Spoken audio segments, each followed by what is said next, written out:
Hi mga beshi! Welcome back to my channel.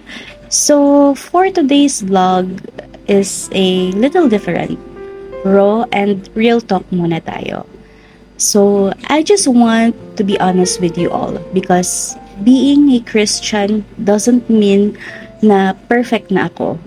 And being a born-again Christian doesn't mean I don't get angry or frustrated sometimes.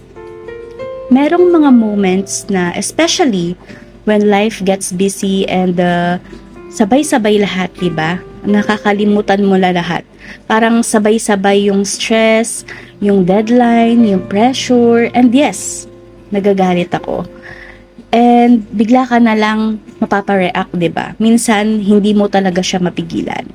But, I want to say this, yes, I admit I was wrong. I admit my mistake. And to anyone who might been affected by my sudden emotions, I am truly sorry. You know, that moment taught me something very important. When emotions rise, I need to learn to pause and pray. Minsan kasi, di ba, inuuna natin yung bugso ng damdamin natin or we act based on what we feel, not what we know is right. But, the Lord reminded me that be still, come to me first.